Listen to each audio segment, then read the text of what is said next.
Each life we incarnate into has a divine purpose. For the majority of people on this planet, their purpose has eluded them. We have become so distracted with the struggle to survive that we have forgotten what we are here to do. In alignment with the sacred laws of nature, the ultimate purpose of all existence is to create and evolve. We certainly do not incarnate into life with the intention to destroy. And yet, we have come to live in a very destructive world. As a result, there are many out there who feel lost or adrift, whilst knowing deep down inside that something is very wrong with their reality. Many people wish they could do something of value, anything that is purposeful, instead of having to submit to a system of slavery in order to survive. It is important never to let go of that feeling.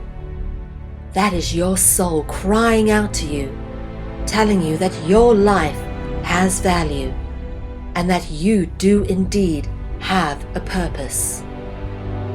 The most important thing you can do in life is to recognize your purpose, and often that requires a lot of soul searching. Life indeed dishes out some pretty tough challenges, which will either move you closer towards your purpose path, or will give you great training for when you finally realize what it is that you came here to do.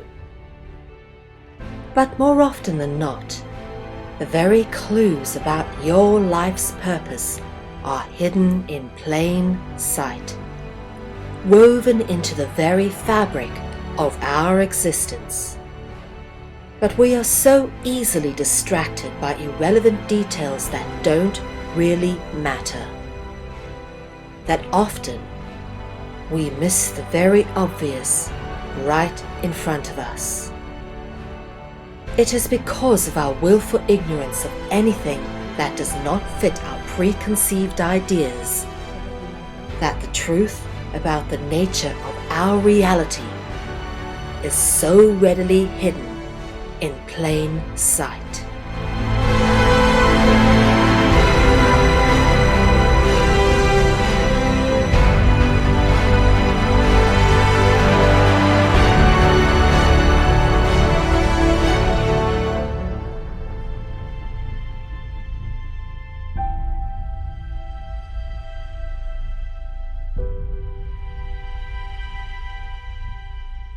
This is a very deep and personal journey, which has come to be expressed in many aspects throughout my life. This is not just an attempt to retell a bunch of research and pass it off as my own, for I am very grateful and openly acknowledge all the many wonderful people that I have been given the opportunity to work with and to learn from in order to get to the point where I've come to know what I now know. This is a journey I was always destined to go on, and likewise, how I have come to know this information forms as much a part of the story as the information itself.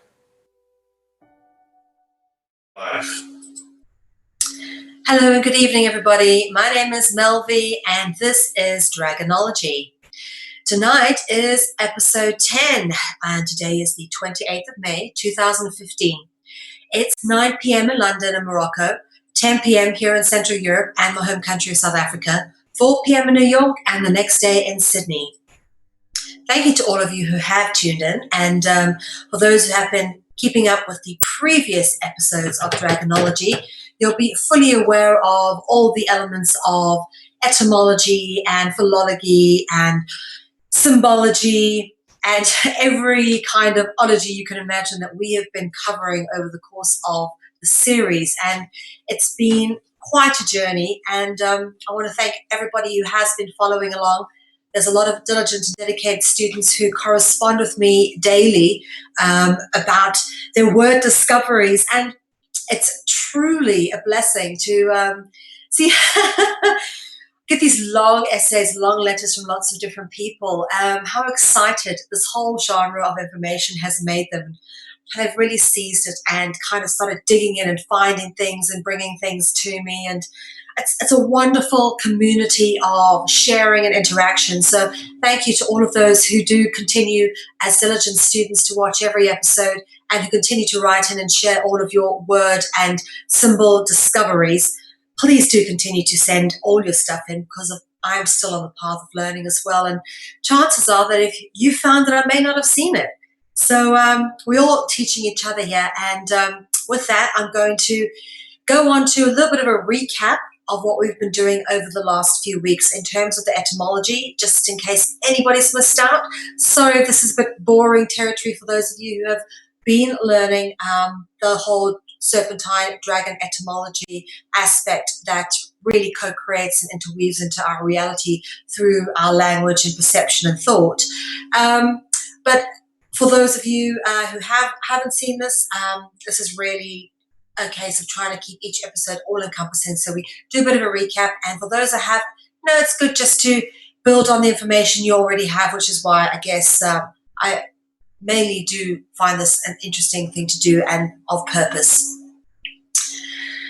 Okay, from the very top. Now, of course, before I get started, you notice it is in purple. Everything to do with dragon or serpentine etymology or dragon root words. We try to keep them purple because those born of the dragon bloodline are considered to be purple-born or porphyrogenitus. So this is why we specifically coded in purple. And it also happens to be one of my favorite colors. But yeah, so at the top we have the or, which is the most common serpent dragon root. And this would, for example, transliterate into the O-U-R, as in the word court or Ouroboros. And then, of course, the word A-R, that all transliterates into each other. And that would be, for example, the root of art or archangel. And then we've got the orf root word, which has the O-R and then the P-H, which in ancient Greek would have been the phi sound. And that then transliterated into Ophi. The R kind of got missing a bit, but the most common root is actually the O-R. The vowel sound at the after the phi has transliterated, and most vowel sounds are usually interchangeable with each other, as you can see here. Oh, I beg your pardon. As you can see here, we've got the I transliterates into the Y, which transliterates into the O, which transliterates into the A. Now, if you take the last three letters or characters over here on the O-P-H-A, you take it to the next line, it forms the first three letters of the god Fane or Fanes, which transliterates into pain, as in you feel physical pain or window pane, both from the same root. Phantom, of course, comes from the Fane root. Then Fae and Fairy. Then we've got the Pala Para Pio triad, and we're going to spend a lot of time tonight going through this one. We've been through this extensively, the Kolo, Kolu, Kula, Kulu, Kali. We're going to focus tonight on the Kali, Kali aspect of this particular group of serpentine root word sort of collectives. And then you've got the Jinn collectives from the original word Jinn, which is an Arabic or, well, it's been in many different cultures really, but you actually find writings about the Jinn in the Quran, and it'll be written under the word J-I-N-N, but this is how it's transliterated, and we're going to be spending a lot of time on this again as well. And it started off with D-J-E-N, D-J-I-N-N, obviously to the J-I-N-N, G-E-N, and that, as we say, the vowel sound often transliterates out, and that became G-O-N. Then we go on to the Naga, okay, which are interesting characters sort of in Indo-Vedic mythology, serpentine deities, dragon-like gods, kings or rulers. And the word naga actually is cognizant with the word naked, having the first two letters similar. And then, of course, snake, which is an extension of this root. And then the word spiro or spiro, which of course is the root of spiral and sprite. And then, of course, spirit and spit. And I would make that extension to spy, because the eye symbolism, of course, is very, very common within this realm of information. And then you've got the word host. Host, ghost, all right? Host, obviously, just add the G on. Ghost, gnome, goblin, and golem. Pretty much all from the same root, okay? And then we go on to basileus, which is a Greek and Latin word for king or ruler. Basilica, which is a special name given to a Catholic cathedral, only very special ones. Basilisk, which is known to be the king of the serpents, capable of killing with a deadly glance, apparently. And then the word most similar to basilisk is obelisk. And then, of course, where we're going to start today is with the word the, and that forms the root of the word, many words, theosophy, thelema, theology. But the word the is the key root word indicating gods, rulers, royalty, and dragons. And, I beg your pardon, this the root turns up in Hesiod's Theogony, okay? Now, the Theogony, this is actually a 16th century script of the Theogony, hand written, as you can see. But Theogony is actually very indicative, because you've got the the, which, as we said already, is gods, rulers, royalty, dragon. All right? The, and then the goni. We're going to focus on that for a bit, the G-O-N, okay? It's often referenced as the theogony, okay? You will often see it spelt as well as being spelled with an O. It's often spelled with an E. And the theogony means, quite literally, genealogy of the gods, okay? So Hesiod's Theogony is basically a poem detailing the origins and genealogy of the Greek gods, who was related to who. So that's why we know that the word gon, which theogony actually is commonly, or theogonia, is commonly spelled with an O. In the older versions, it's spelled with an E. So that is how we've gotten to the conclusion that God is actually a transliteration of gen from the original jinn, where you get gene, genius from. Okay, so theogony, we've covered that. Now let's have a look. Gon. The root word gon is rooted in, as we said, gene, gen, jinn, the whole jinn root. And this is an Arabic depiction typically of a jinn. And of course, the gon root turns up in the word dragon. And this is, of course, Dragonology, which is a study of dragon mythology. The word gon is also found in some interesting associations, and we've already covered off a few of them in the intro to the etymology series this evening.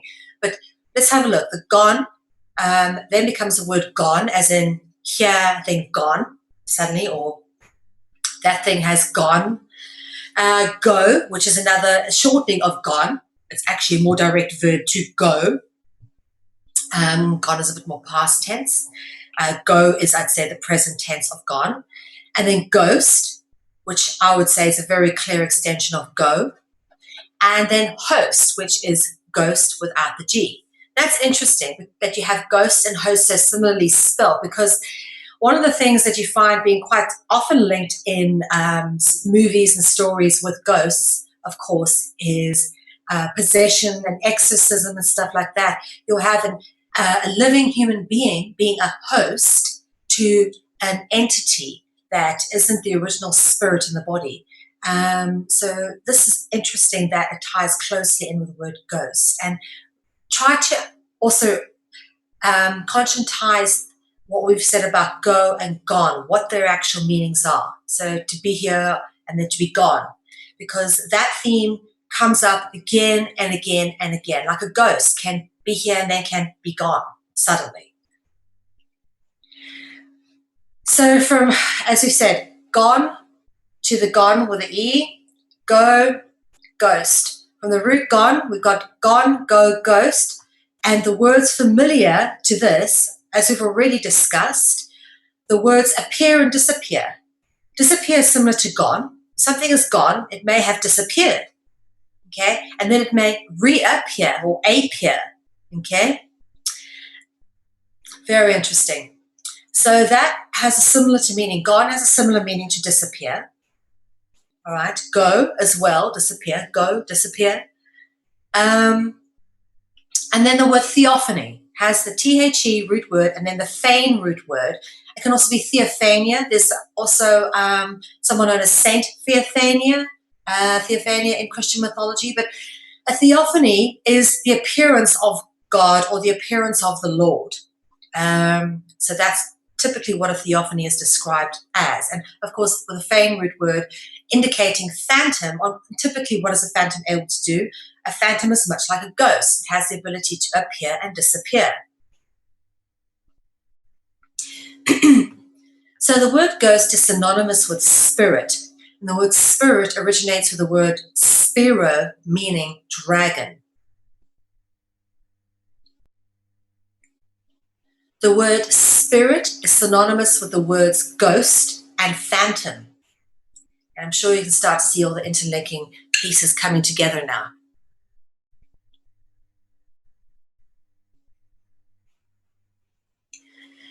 The word phantom originates with the word fains, and we've covered the god Fanes quite a bit. He'll pop up again one more time before we finish tonight.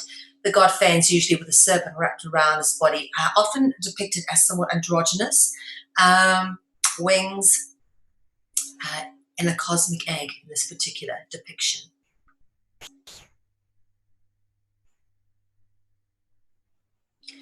And then from the word fanes comes the word fae, which references the fairies. And from the word fae, we get the word fable, which talks about, a fairy tale is another example, is another, I'd say, a synonym for the word fable. Okay. Then we've got fantasy, which originates with the word fae, fanes, fantasy, fane, and fantastic.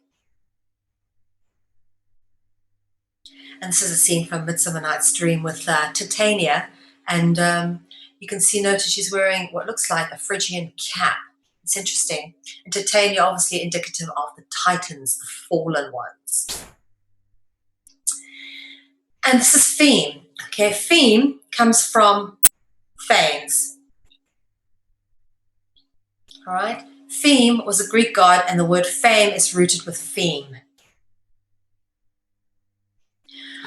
Now, we're going to just touch on this theme again. We spoke about it earlier, the interlinking etymologies with regards to dragons and royalty. For example, royalty are normally born in purple bedchambers and are said to be purple-born or porphyrogenitus. Porphyrogenitus simply means purple-born or born in purple bedchambers.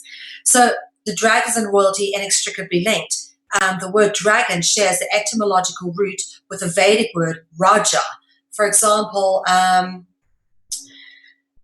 the J and the G are interchangeable in sounds. For example, the G can sound like the J, like the word Raja here. It can have the same J sound for the word George, which is typically spelled with the G, or in Spanish it's spelled with the J, but then it's actually articulated as a sound, an H sound, which would be typically what that would be with a J in Spanish. But what you've got here is Raja, okay, which would typically be, if you had to translate some to be with dragon, it would be that root there, the R-A-G would fit into here, Raja. So dragon and Raja have an etymological link, okay? And this is a very interesting depiction of one of the Vedic depictions of look, a god, an aquatic god with a tail and a human body. I mean, these beings turn up absolutely in every single religion. And notice the symbols they carry, okay? We spoke about this previously when we spoke about Credo Mutua and Manly Pihol actually discussing how these beings came bearing symbols, right? Crosses, and this one being one of the most common symbols throughout many religions, much like the cross. Okay. The correlations between dragons and royalty are illustrated in the similarity of basilisk and basileus. Yes, we've covered that extensively. And then, of course, the Naga references a serpent king or deity, and Naga is cognizant with naked, which in turn is etymologically similar to snake. And we covered this off as well last week. Naked royal is symbolically allegorical of the dragon bloodline, much like in the story of the emperor has no clothes. And this is depicted in a very famous painting of a very beautiful woman. She was said to be the beauty of the age, Simonetta Vespucci, a noble woman of Genoa. Okay, notice the Gen. Genoa was obviously in Italy. And she is depicted obviously naked with a serpent around her neck. And she's said to be what likeness was used to paint this particular depiction of Venus, which was painted by Sandro Botticelli. Apparently, this is her face. There's actually meant to be Venus here as well. But this is her face that inspired this particular painting. And, of course, the nakedness, obviously, all indicative of snake or serpent. So dragon root triad, we've dealt with this one a lot. We're going to deal with it some more tonight. The Pala, Para, Pio root. Let's have a look at Pala. Pala makes many different words, okay? And let's go through them. The word pale or pale, pale horse. The word actual referencing something as pale is a reference to the quality of light. So something's either pale, the opposite of it is dark. We deal with light and dark quite a bit. Plant, we've dealt with the plant evolution of Pala quite a bit as well, Plantina.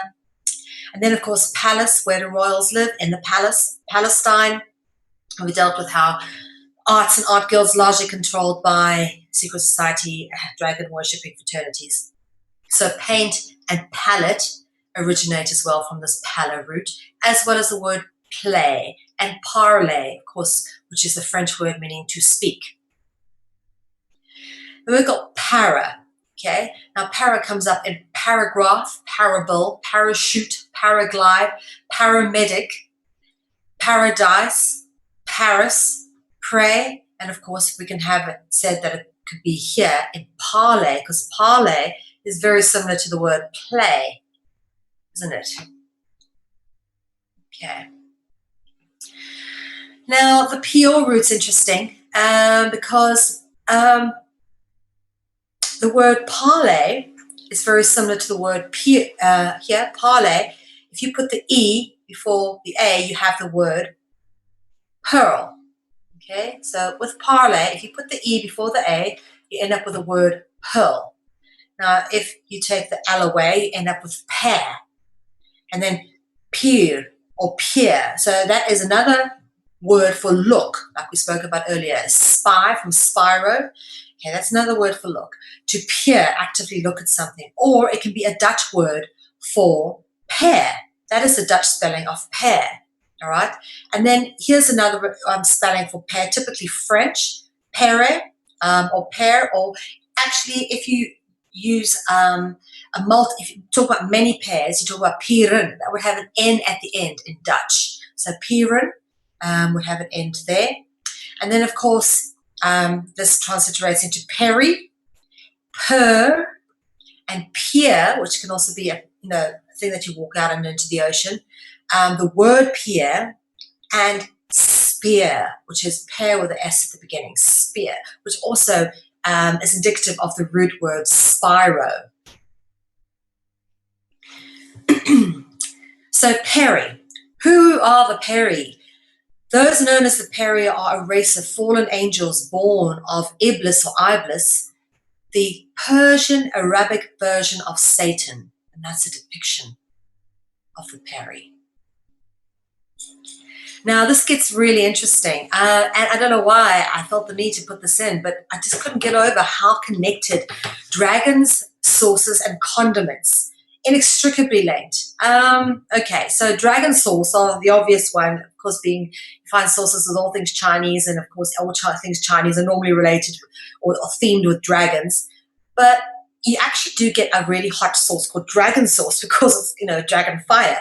But what's interesting to notice is you get something called peri peri, which is this guy here, the race known as the peri. Okay, so the food marinade or condiment known as peri peri is usually of the nature of being fiery, hot, and spicy. The name peri peri is a reference to the heat of dragon fire, which gives this condiment or sauce its distinctive quality. And you won't believe it as well, but mustard is also, funny enough, inextricably linked with dragons. Mustard's been historically linked to dragons, actually here in Holland and in France. We'll deal with the French one first. Mustard, Dijon mustard. Okay, mustard was very big here in Europe, and it still is. English mustard, the English use a lot of mustard. You get French mustard, you get Dijon mustard. The word Dijon contains the dragon serpent root DJ, okay, J, which comes from the jinn. The DJ is represented as a resting cobra in Egyptian hieroglyphics. Okay, you'll see it like this, and you'll notice it over here. There we go. There's the resting cobra. That's the J sound, and it normally indicates royalty. The English transliterative DJ originates from the word jinn, or jinn, as we've already been through, or G-E-N, as in gene. Okay, and that's a jinn with a human sacrifice over here. Has horns and wings. And as I said, here in Holland, you can't get away from dragons being connected to things. I've spoken a lot about this particular town here in Holland, Zwolle. This is one of the mustard towers of Zwolle, which exist as part of the remains of the medieval walls that surround the city, which was historically a massive trading stop, one of the Hansa cities. This was a place where mustard seed was stored and traded, was in these massive mustard seed grain towers. You can see the wall. They are really thick, this wall that surrounds the city. And here we go. Here's the city of Zwolle, okay? That mustard tower is around about here, okay? You can see them on the outside. They're all the way on the outside here, along this route. What you can see here in terms of this river, okay, is this particular canal going up through here. All right, and this over here, what we're looking at is the city seal of Zwolle from 1295.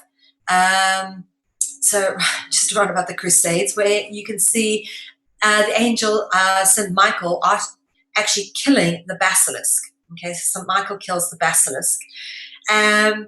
Very prominent theme because the basilisk comes up everywhere in this particular little city. So yeah, the basilica, which I'll be showing you now, okay, is located here in this particular little city. And St. Michael's Church is located here. All of them bearing depictions of this, St. Michael killing the basilisk, with the spear going through the basilisk's mouth. Okay, and here is that basilica with this huge big tower known as the Peperbus, which is a Dutch word that's translated to the English pepper pot because it's supposed to be shaped like a pepper pot. And this is the inside. And these tiles over here, and you can't see them too clearly, but they actually have basilisks. They're repeating tiles, hundreds and hundreds and hundreds of hand-painted tiles depicting basilisks on them, okay? Flying serpents, dragons. And of course, there's lots of angels and cherubim and seraphim and all sorts in the ceiling. So, no shortage of other dragon allegory, but you can actually see these are flying serpents on these tiles that surround the main front chapel bit of this. And then up here, I don't know, you probably can't see them, but when you close it, all of this is dragons in this particular line, linking one to the other. Okay, so we spoke a bit about the word pair last week and the week before. It's a very important root, and we're going to actually dissect it a little bit more and take it a bit further. So the word pair translates into several different spellings in several different languages, and in Dutch in particular, it's puur is the singular and puren is the plural, and we're going to be focusing on the I beg your pardon, P-E-R-E, because that is a very important root. So we've marked it in green, and it will correspond again later. Grapes. Grapes and vines are symbolic of the dragon bloodline. And of course, the word grape is etymologically cognizant with rape. And we dealt with rape and ritual and stuff of that nature last week and got quite heavily into it. We're going to sort of wind back into it and add more detail to it this week. The Roman word rapere, okay, so the P-E-R-E, means to rape and pillage, or pillage and rape, or to pillage or rape. Rapere evolved from the early Roman word rapere, which means reptile. Okay, both with the P-E-R-E root. Both reptile and rape in the early Roman languages had the P-E-R-E pair root, which is why you find the pair symbol turning up in so many heraldic depictions, whether it be coats of arms or various heraldic depictions in medieval chivalry, lots and lots of pairs. Okay. Now let's look at this etymology. This is interesting. Okay. Rape, obviously we've said grape is similar to rape, but then grape is also similar to grave. And then grave is similar to grove. Now, why this is important is because we spoke a bit about the grove last week. We spoke a bit about grape and rape, but look at this grave. In this particular depiction of a dragon raping a woman, the woman appears to be in a grave, which is just extraordinary. So the allegory is ubiquitous and continuous throughout. Okay? So let's pop along to the grove now. The grove. The word lucus or lucius in Latin is a word that references grove or wood, usually sacred to a deity, and that's why you have a lot of this kind of thing going on, henges and stuff in woods and forested areas. And of course, Lucius refers Lucifer, or Lucas, if you want to call it Lucas or Lucius. Lucifer, the name Lucifer originates in Luxfer, meaning light bringer.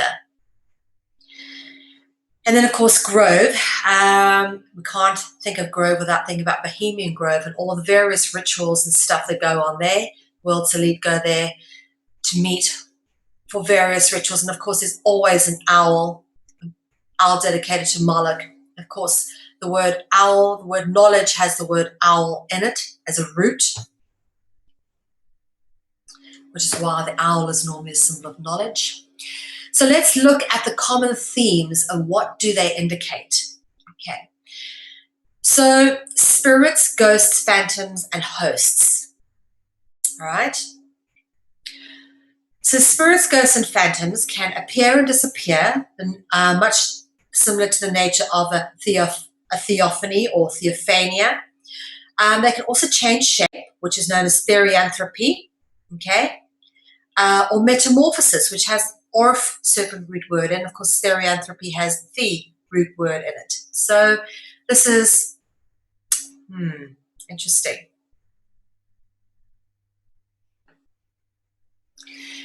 Exorcism. Okay, so we look at these words: spirit, ghost, phantom, host. The host being possessed. Someone who's possessed is a host of a spirit. Okay, a ghost, an unwanted phantom or entity. Okay. And we'll go on to tell you what those entities are called now. Notice it's called an exorcism. I used to think it was an exorcism with an E, like you exorcise the demon out of there, but it's actually with an O-R-C for a very good reason. Contains the most common dragon root word, O-R, and I would extend that to O-R-C, orc. Okay, we've dealt with the orcs. If you've seen Lord of the Rings, you know what the orcs are. Okay. Exorcism quite literally means an attempt at exiting or excommunicating an orcus. All right? An orcus is a serpent well, they've been, look at the way they were depicted in Lord of the Rings. They can be depicted as basically they're referring to any sort of dragon-like being or flying serpent-like being, or spiritual dragon being or entity, because there seems to be a very pervasive theme that these things can change shape and become, can inhabit people. They can be spirit-like or actually physically, in your presence, touch them, see them, kind of thing. So these themes come back again and again. You can't deny it. It's not just one place you find one person's account of this. They are reappearing. These themes come back through words. And this is interesting. The orcus mouth in the Garden of Bormazzo, originally created by Pierre, notice certain Orsini. Orsinis are noted by our dear friend Frank O'Collins as being one of the top 10 Black nobility families. Okay, that's very interesting to note. Orcus, that's the mouth of the orcus. Now, this Garden of Bormazzo has got depictions of Melusine in it, the split-tail version of Melusine, and several other half-dragon, half-human-like carvings too, all carved into bedrock.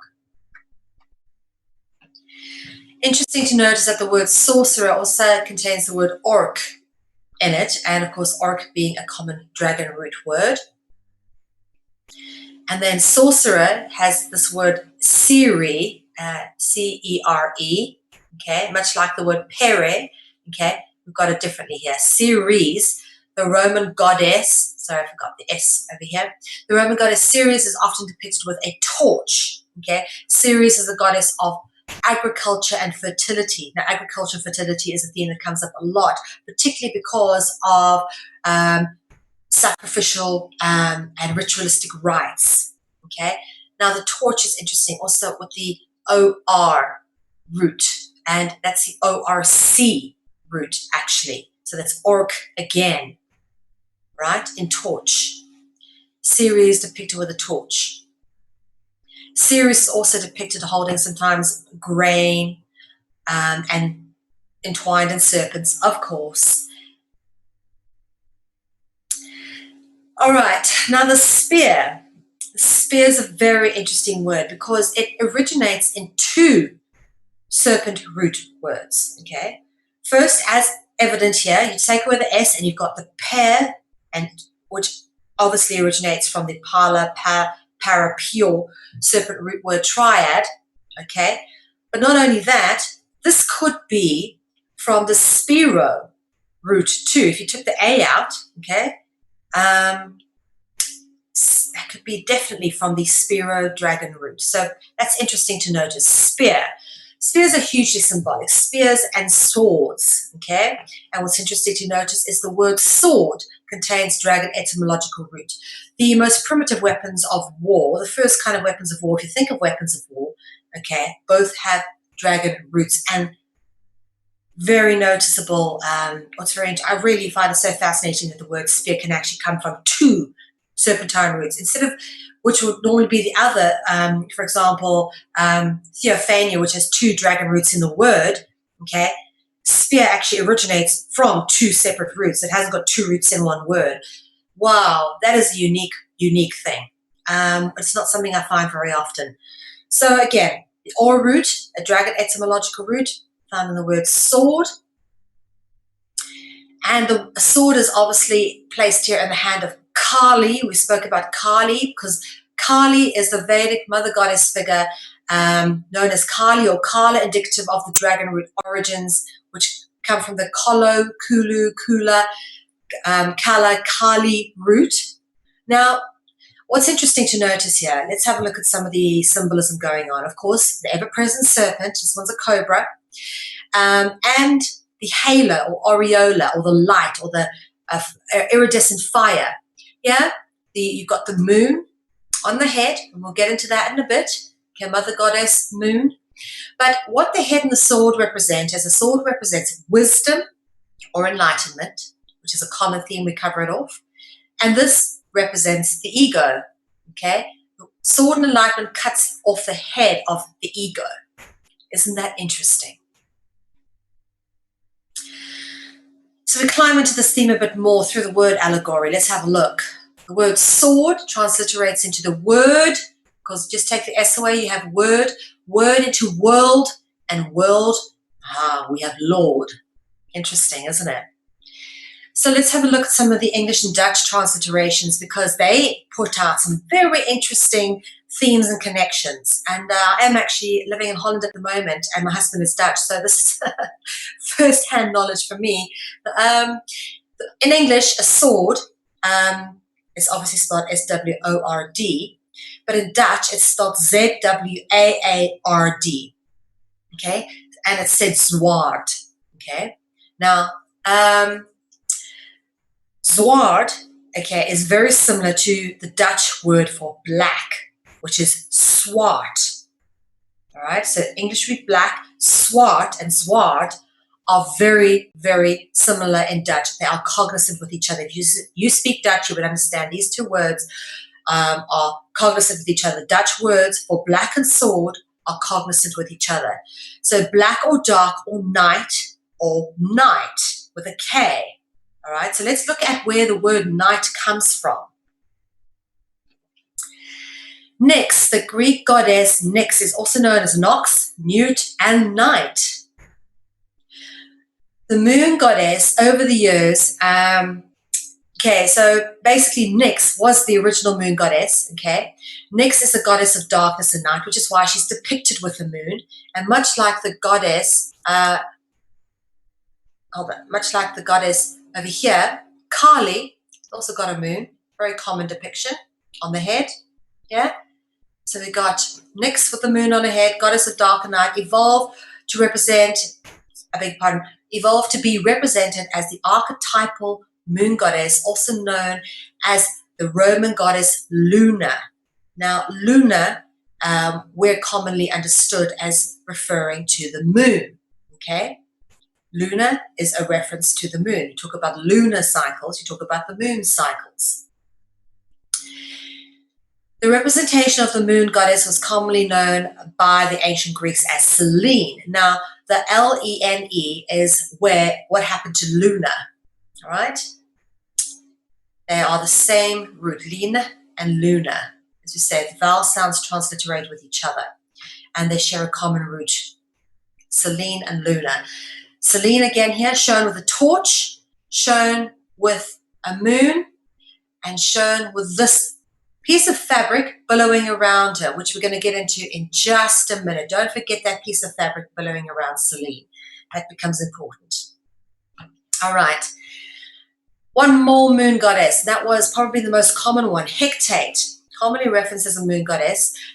This Greek goddess was commonly depicted holding a torch and a key, all right, and often depicted with spikes coming out of her head, not unlike the Statue of Liberty, which normally it's a solar crown or a depiction of solar rays. She's often depicted in triple form with one likeness holding a serpent. So you can see there's three faces there, okay, Hecate's triple form. And she was variously associated with crossways, entranceways, the moon, light, magic, and dogs. Okay, light, of course, with the sun, and the dog's theme becomes prevalent in a second. This is what we're going to explore now. Torch, velificans, and dogs. Velificans, as we mentioned here, is this piece of fabric billowing around Selene.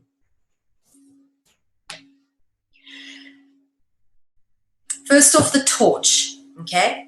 The torch contains the dragon root word or, all right? In fact, orc. Many gods are represented holding a torch or an orc. That's what the torch is meant to be. It hides the word orc, okay? The torch is a symbol of light, enlightenment, illumination, the Illuminati, or sacred knowledge. So what did we say here? That Hecate is a symbol of light. Okay, so the themes all tie into each other. Good thing to notice is that many of the pantheistic gods hold torches. Here's one of Mithra with a sword in one hand, as we've already spoke about, sword very common with these gods, and a torch in the other. Here we've got Phanes with a torch. Yeah, and a serpent wrapped around him. Oh, notice Mithra over here with a Phrygian cap on. And of course, the Statue of Liberty with the spiky headwear, much like the goddess Hecate. Okay, and then of course the light in the form of the torch. The Statue of Liberty is originally based on the moon goddess Selene and was given to New York by French Freemasons. So let's look at the Velificans. Okay, clearly this is a multi-layered symbolic allegory. Okay, this Velificans, or Velificatio, as it is known in Latin. This is depicted as a billowing garment. It usually surrounds a deity or persons of the dragon bloodline. The Velificatio plays the same role as a halo, aureola, or crown.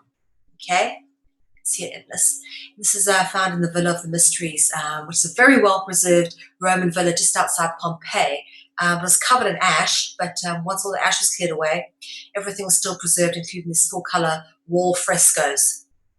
Beautiful pictures in there. Okay, so Velificatio, let's have a look. Veli transliterates into veil. Veil means to cover, hide, or reference to the occult, because if you know, the word apocalypse means to unveil, uncover. So that veil means to cover or hide. And the second word, fissure, okay, as in series, okay, series, we covered that root there. Fascia or fascio are all etymological roots of the term that's known to us as fascism.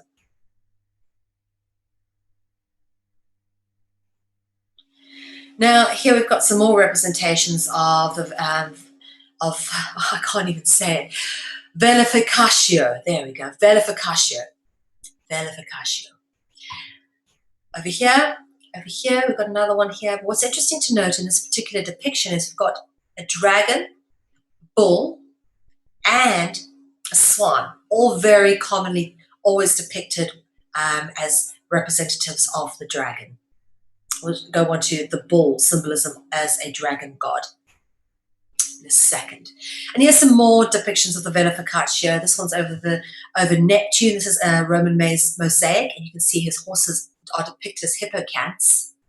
Okay, so Neptune and Pluto as well. You can see he's got Velificatio around him there. All right, we spoke about the dogs. Dogs are a common theme associated with Hecate, okay, much like the themes of light.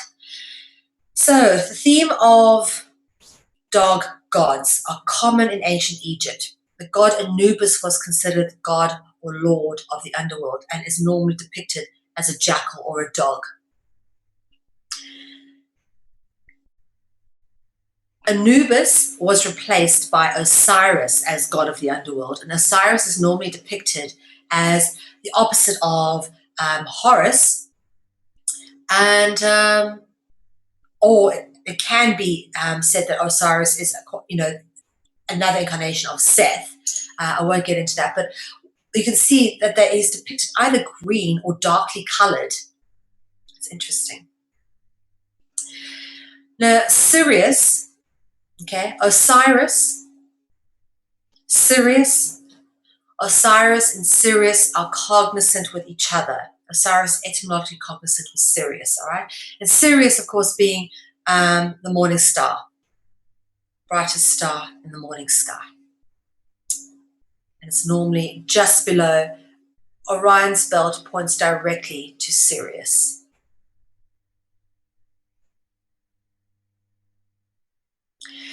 So this is the common root. The corresponding dragon root word Sir and Osiris and Sirius, okay? And we'll get back to that in a second, but let's just step aside here to cover off this dog etymology, the dog theme that we were pressing on. Werewolf. A werewolf is typically thought of to be therianthropic or shape-shifting. There's that theme that comes up again, able to shape-shift, and is often associated with the full moon. Moon symbolism again, Mother Goddess symbolism. The Dragon Seed, I reference this book plenty, a huge resource for me in this work, by Nicholas de Vere von Drakenberg. Okay, he's a prince, and extracts, and this is a book that has extracts and observations of the houses of Vere, Weir, and Collison. All right. Now, Vere and Weir are etymologically cognizant with werewolf. Okay, werewolf. All right. Werewolf. That is where that word comes from. So that is how, again, the dog theming tying into the dragon. Now back to the Sir. Okay. Beg your pardon. Sir. Let's have a look at this. The Sir ties in and transliterates to Sir, okay, with the ER, which is the root of serve, servant, serpent, and seraphim, okay, which is a group or classing of angels normally depicted with 6 wings. And this is a typical depiction of a seraphim. Guess what? With eyes in the wings, indicative of the watchers, those who peer or spy. Okay. And then Sir transliterates into mer, okay? The S becomes the M. And mer obviously being the root of mermaid and Merovingian. We've covered this off extensively in previous Dragonologies. And of course, mer transliterates into Mel, transliterates into Mel with an A, and then into Mol. All right, and I've just stuck my book here because my name is Mel. Just the cover of my book there.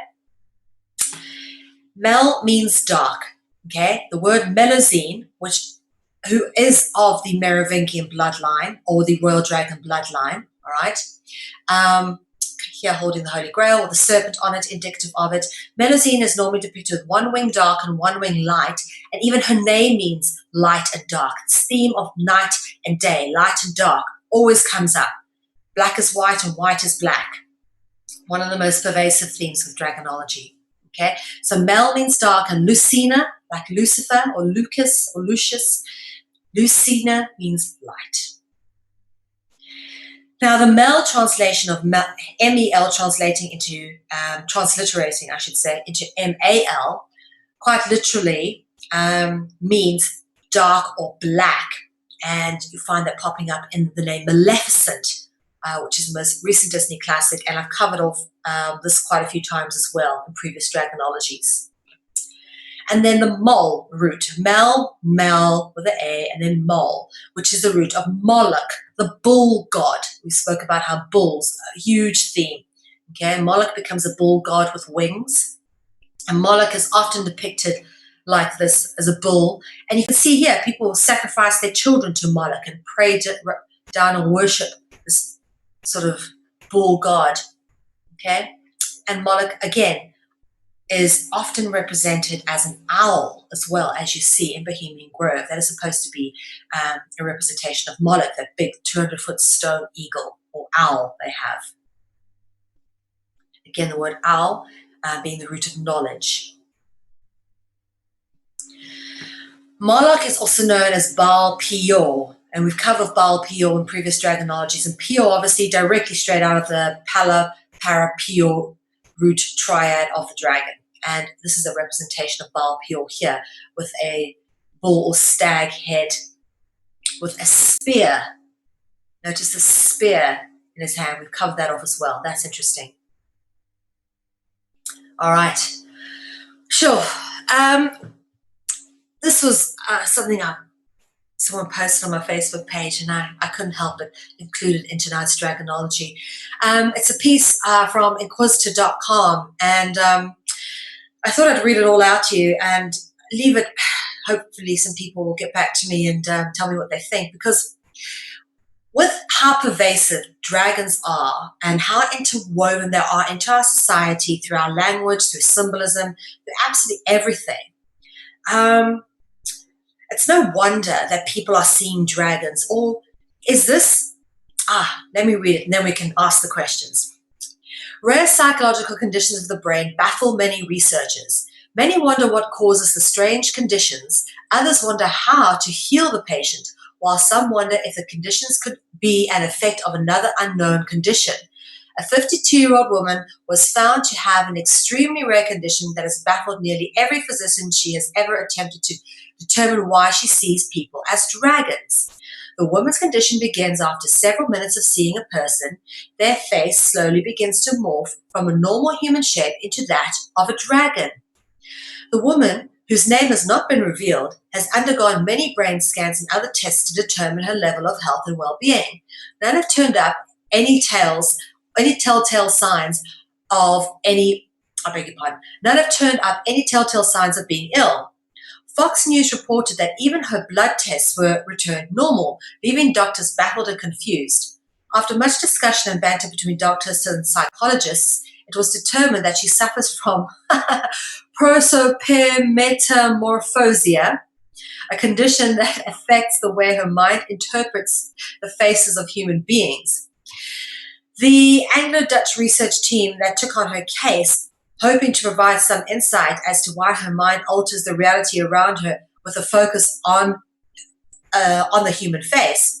One of the Anglo-Dutch research team shared what she sees when the condition alters her perceptions, according to the UK Metro.